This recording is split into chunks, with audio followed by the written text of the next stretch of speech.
Welcome back today match prediction and highlight. তো কেমন আছো তোমরা?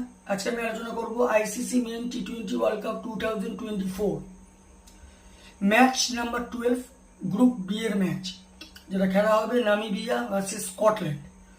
খেলাটা হবে, যদি আমি ডেট বলি, আজকে যে সময় ভিডিও করছি আজকের ডেট হচ্ছে 6 June 2024।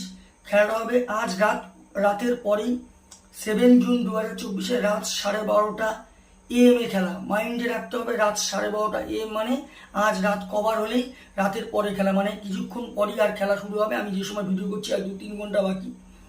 Namibia versus Scotland group B এর ম্যাচ। তো খেলাটা হবে ব্রিজটাউন বার্বাডোসে। তো প্রথমে আলোচনা করবো বার্বাডোসের ওয়েদার কন্ডিশন নিয়ে। ওয়েদার যদি দেখি, বার্বাডোসে নো রেন আছে, রেনের তেমন কোনো আপডেট নেই। এই সময় পার্টলি ক্লাউডি আছে। এই সময় বার্বাডোসের টাইমিং আছে, টাইমিংটা দুপুর 2:30 PM এ খেলা। এই সময় 31 ডিগ্রি সেলসিয়াস আছে।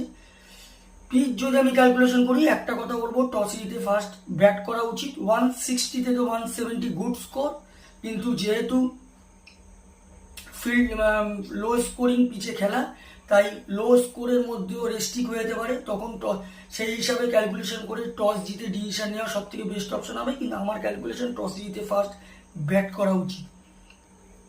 নামিবিয়ার যদি আমি প্রেডিক্টেড 11 দেখি, JP Kotze, Nicolaas Davin, Jan Frylinck, Gerhard Erasmus captain, Malan Kruger, J Smit, David Wiese, Zane Green wicket keeper, Ruben Trumpelmann, Bernard Scholtz আর টি লুঙ্গামেনি।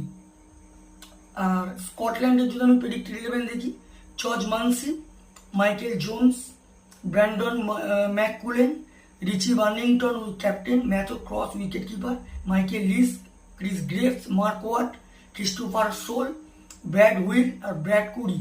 দুটো টিমে আমি প্রেডিক্টেড 11 বলেই দিলাম। লাস্ট ম্যাচ যদি আমি ফলো করি, নামিবিয়া লাস্ট ম্যাচ যেটা খেলেছিল, যে নামিবিয়ার যদি লাস্ট ম্যাচ দেখি, নামিবিয়া লাস্ট ম্যাচ ওমানের সঙ্গে খেলেছিল, যেটা 6 উইকেটে নামিবিয়ার সুপার ওভার গিয়ে লাস্টে গিয়ে সুপার ওভারে ম্যাচ জিতে। নামিবিয়ার হয়ে সব থেকে হাই স্কোর করে জ্যান ফ্রাইলিং 45 রান। আর যদি বোলিং পারফর্ম দেখি, সব থেকে উইকেট টেকার ইনভলভ করে ট্রাম্পেলমান 21 রান দিয়ে 4 উইকেট নেয়। স্কটল্যান্ডের যদি লাস্ট ম্যাচ দেখি, স্কটল্যান্ডের লাস্ট ম্যাচ নো রেজাল্ট হয়েছে, যেটা ইংল্যান্ডের সঙ্গে ছিল, রেনের জন্য নো রেজাল্ট হয়েছে। তো যাই হোক, নামিবিয়া ভার্সেস স্কটল্যান্ড দুটো টিম যদি এখানে পার্সেন্টেজ ক্যালকুলেশন করে দেখি, আমি 60% স্কটল্যান্ডকে দেবো, 40% নামিবিয়াকে দেবো। তো আমার ক্যালকুলেশন, কালকে match winner Scotland win this game, Scotland এই ম্যাচ জিতবে। আর এখানে যদি টপ ফ্যান্টাসি পিক দেখি, কারা কারা এই ম্যাচে পারফর্ম করতে পারে, নামিবিয়ার যদি টপ ফ্যান্টাসি পিক দেখি, Jan Frylinck, Gerhard Erasmus, J Smit আর ডেভিড উইজিকে টপ ফ্যান্টাসি পিকের মধ্যে রাখবো। স্কটল্যান্ডের যদি টপ ফ্যান্টাসি পিক দেখি, George Munsey, Richie Berrington, Matthew Cross আর ব্র্যাড হুইলকে টপ ফ্যান্টাসি পিকের মধ্যে রাখবো। রানের যদি এখানে ক্যালকুলেশন করা, যদি স্কটল্যান্ড ফার্স্ট ব্যাট করে, তো আমার ক্যালকুলেশন স্কটল্যান্ড 160 থেকে 170 করবে, যেটা 15-20 রানে স্কটল্যান্ড উইন হবে। নামিবিয়া যদি ফার্স্ট ব্যাট করে, আমার ক্যালকুলেশন নামিবিয়া 140 থেকে 150-র মধ্যে রেস্ট্রিক হবে, যেটা 5-4 উইকেটে স্কটল্যান্ড উইন হবে। তো ভিডিওটি ভালো লাগলে লাইক করো, শেয়ার করো, কমেন্ট করো আর সাবস্ক্রাইব করো। বাই।